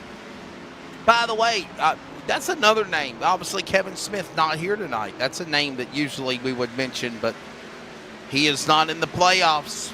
Number 14 seed might have had something come up. He sits in 3rd. 5 laps to go. Sean Brightsman lead over King. 1.5 seconds and growing on more and more as they go into 1.5. 4 to go. Everybody's starting to get a little bit more aggressive now. The battles continue to heat up between the top 10. Everybody from nose to tail is separated by about not a tenth, rather, but a second or less. Here's Chris White. He'll work to the bottom of Troy Daggett, who got rear-ended at that heavy caution during the green flag cycle of pit stops heading into 3 and 4. They worked their way back into 1 and 2. Now they're side by side with Toby Ritters trying to get past them now, but that will not be for position since Ritters is a lap down. Troy Daggett trying to keep it off the wall. White alongside. Here comes Ritters with a climb. He's a lap down, obviously, as you mentioned. 2 to go. Brightsman looking for the white flag this time by as he works the back stretch. The teal, green, and white machine. 2020 Northwest Cup Series champion looking to go to the round of 8. Jason, 1 to go in Richmond. 1 to go in Richmond is out right now for the number 47 Brights Boutique machine right there. He won back at Homestead earlier this season off strategy. He won at Mid-Ohio after practically dominating. He looks to get 3 wins this season through 3 and 4 for the final time. Sean Brightsman working off of turn 4, win number 3. And another Team LSRTV driver going to the next round of the playoffs. Dan West Jr., remember, he was already in green. He was already going to the next round. Would he want to win? Yes, but I think, honestly, if he could help a teammate, that was a strategy, that was a conversation, Jason, that was mentioned last week. And Sean Brightsman will now punch his ticket for Team LSRTV in the penultimate round of 12 race to go to the round of 8. And there's the celebration as Stab now gives the T-bone shot. There goes Dan West Jr. Here comes Toby Ritters. He's trying to find somebody to hit. Not enough. Oh, well, there goes the 46. He's going to fail post-race inspection. He's got no bumper. He's got no front bumper. He just got rear-ended. He's up in the catch fence almost. That 46 is destroyed, man. That's a race-winning car now. He's got to bring it back to the virtual shop after this one. That car is absolutely destroyed. But, I mean, all jokes aside, what a run here for the 46 of Sean Brightsman. And, I mean, it was all started, Wesley, after, and I don't think it was a teammate call. I think it was just because of the sheer fact is that Dan West Jr. got someone's coming in hot. What's going to happen?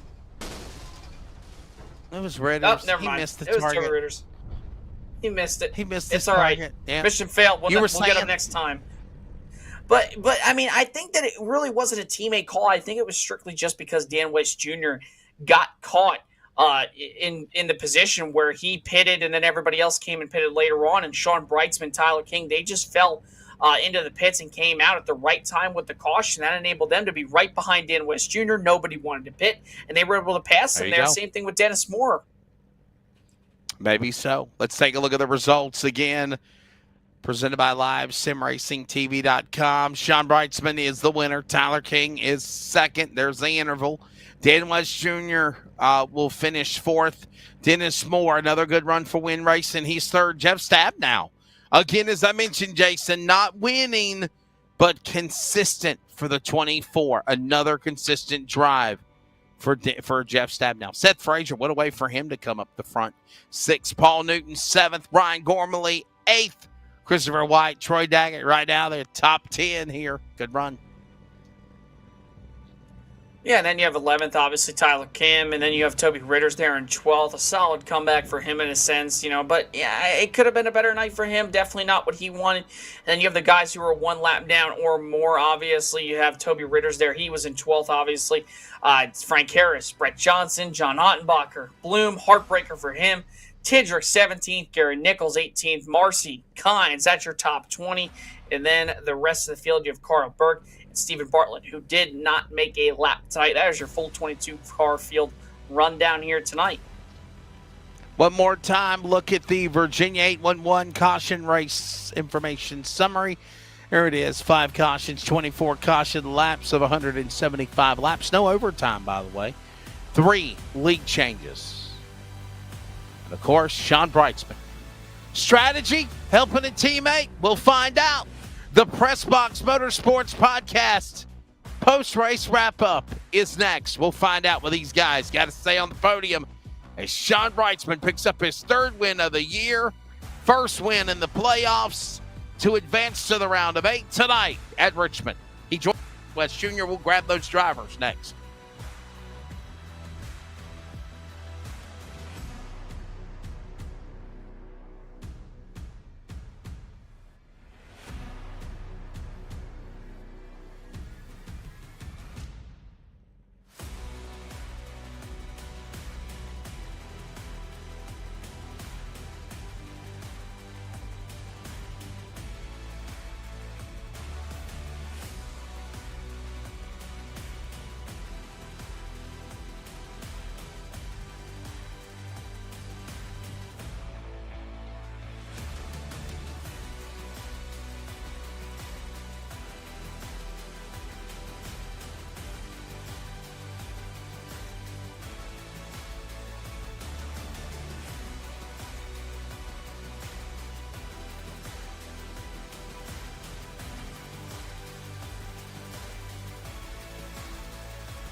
Hey, ladies and gentlemen, welcome back to coverage from Richmond. It's time for the Press Box Motorsports Podcast. Coming soon, hopefully, returning. I saw some video on Facebook this morning looking at like it might be on YouTube and it might be working on some things behind the scenes. But anyhow, maybe doing some stuff during the winter. Anyhow, check out that podcast on LSRTV and other podcast outlets. We're going to grab the podium. Dennis Moore, we'll start with you, man. Strategy? Doing well, being consistent, obviously another solid run for you. And for a guy that's not in a run, if you will, for the championship, a pretty good podium finish here tonight at Richmond. You're taking this race. Yeah, it was a last-minute decision to come join this race. So I got 6 laps of practice in, and then I put about a dozen in during the qualifying run there. But this car, it was a lot of fun to drive. You just got to back up the corners, save that right front tire, and then you can make some moves late in the run. It was a good race. I got into Gormley early in the race. I apologize to him for that, but it was a lot of fun. And Dennis, obviously, congratulations, man, on P3. And obviously, you had a few lap pressure tires in the first two guys up in front of you. Had you have had a late race yellow, I know it's a short run, but do you think you would have had something for them with those pressure tires? You know what? I don't know. With the dirty air, who knows if you get around them, but it's super hard to pass here unless you get a good run off the corner. I think I'm happy with third place. Well, Dennis, obviously, I know you put a lot of emphasis on the trucks, man, but how much fun did you have running with the car tonight, man? I know you haven't ran with this series much on Wednesday nights. It was a blast. You don't have to worry about points or anything like that. You're just out there trying to get a win, because records are checkers. And I think I would have got Tyler and then maybe another 15 laps if we had left in the race. I would have caught up to Sean and see what I could do with him. Thank your sponsors. Again, that'll be 1 top 5, 3 top 10s in his 5th start tonight for Dennis Moore in the 44. Yeah, obviously, CLICKIT RV. Give Kevin a call. He's got tons of trailers on sale right now. You guys, LSRTV, and everybody with Win Racing. All right. Well, there you go. There's your thoughts of course, the driver, Dennis Moore. He'll finish in the number 3 spot. Tyler King will grab you. Solid run of the 21 Band-Aid machine. Had a little scare early in the race, but you hold on. Finish on the podium. You're in 2nd, and obviously a driver that had a climb in the points, maybe the highest climber of anybody, from 8th to 5th. That's got to make you feel good, making a run to a championship. You're taking the race. Yeah, it sounds a lot better than what we ended up after last week. We struggled last week. Showed up late in this one, got 1 lap of practice, and ran a qualifying lap. And, it seems to work out well for me so far this year, just not practice and show up and run. But, I got to thank my my awesome Brad Perez shirt here that's giving me good luck on these last 5 weeks here. Yeah, I absolutely love Brad Perez, man. So I absolutely love that shirt that you probably have on right now. But hey, man, you came into tonight 8th seated in the playoffs. You needed a good run tonight. You had a good run. So how do you go into Homestead next weekend and perform just like you did here tonight? Oh, it'll be our 2nd run at Homestead this year. So I think we got 9th last year, earlier in the year. I think we struggled there a bit, so hopefully we can come out of there with a good run. These 1.5 mile races are kind of wishy-washy for me. I can either finish good or bad, but yeah, we'll see. Hopefully we can have a nice, clean race like we had tonight and move our way forward in the field, because I can't qualify to save my life. Well, qualifying, I guess, being a struggle, but being consistent, though, to have decent finishes, you got to be happy with that. And at the end of the day, ain't that what's the big picture? Not the qualifying, but the result at the end of the race. And answer that, segue into thanking your sponsors, Tyler. Yeah, you're darn right on that one, bud. We kind of got lucky on the strategy play there. Paul and I were going to stay out. He was able to make it to the finish if we stayed green that whole thing. And I was trying to save gas. I was like a couple laps short, but yeah, hopefully we can keep the runs going. We've had great luck on these Wednesday night races, and we'll have a lot of fun racing with everybody. That's clean, tight racing. Want to say hi to my wife Ashley and my son Jacob up in Alaska. Miss them so much. I'm going to see them on Monday. And thanks to everybody at LSRTV, in the league, Sean, Jeff, and everybody at CLICKIT RV that helps support the league. Thanks, guys. Tyler, I got to ask you this question, and I will let you go. You are the defending champion of the trucks. You remember how that strategy was. Do you feel like this is the same strategy that you're in for both not only the Monday Truck Series, but obviously for this program and this car on Wednesday night? Well, yeah, I've always preached just go out and win. And, I don't win very often, but I end up having good finishes, which puts me in good position to advance in the playoffs and stuff like that. So that's how we got the title last year. Yeah. I wasn't really the fastest guy at Homestead, but I got on pit road on the money stop, probably better than I've ever gotten on the pit road in my entire 30 years of sim racing. So yeah, we'll see what happens. And again, the defending Truck Series champion, not in the playoffs this year, but of course, though, for the Wednesday series, he is right there in the hunt. Again, highest climber of anybody at 4 spots, Tyler King. Let's go to victory lane and grab the winner Congratulations, Sean Breitzman. All right, Sean. So I was kind of talking it up, and I was like, okay, Dan West Jr. said that if he gets in, it's about helping team. It's about helping partners. Try to get as many cars in the Team LSRTV bunch or win racing in the playoffs.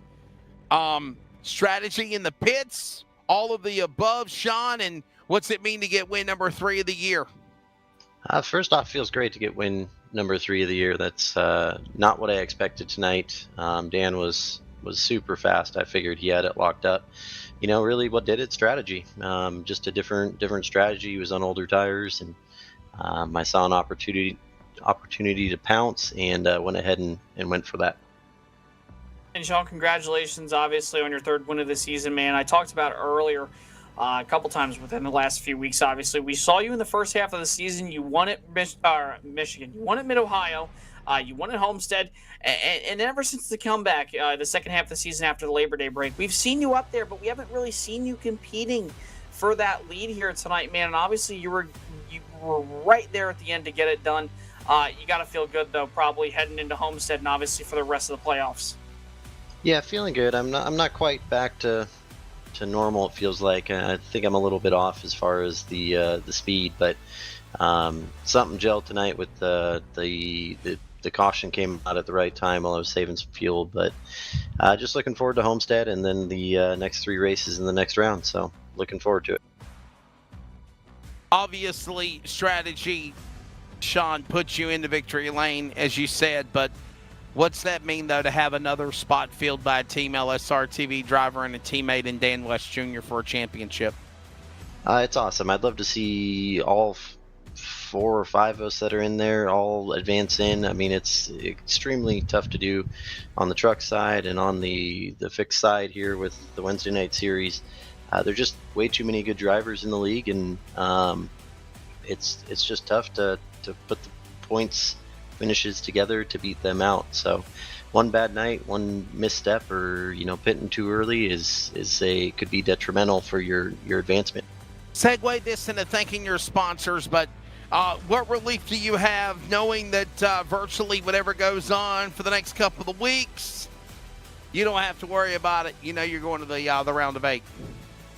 It's definitely relieving. Although I love Homestead, and I think I actually won Homestead earlier in the year. So I don't know if it was a dominating fashion or anything, but hopefully it runs the same way. And it's nice to have a little momentum going into the round of 8 here. So we will make sure this Brights Boutique Toyota Supra is flying down the Wednesday night LSR TV page. So just got to thank CLICKIT RV for everything they do for the Northwest Series.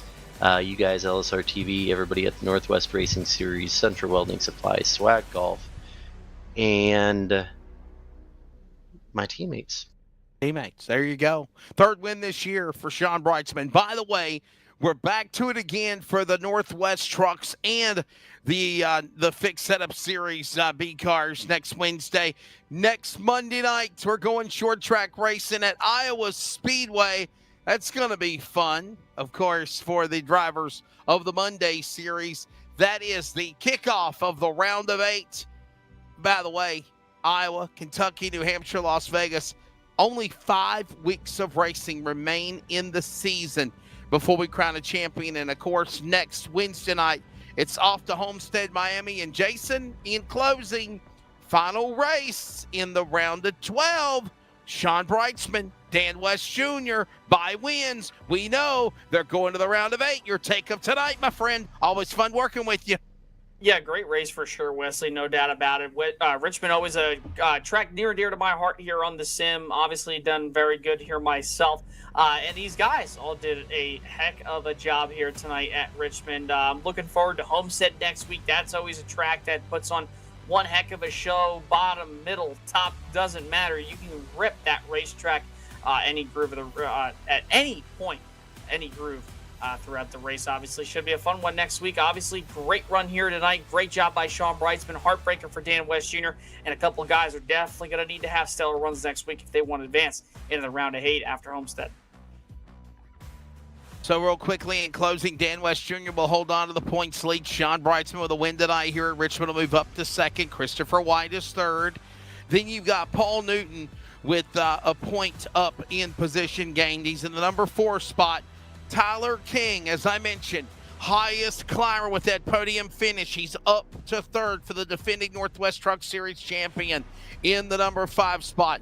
Ryan Gormley stays at 6. Jeff Stabnow stays at 7th.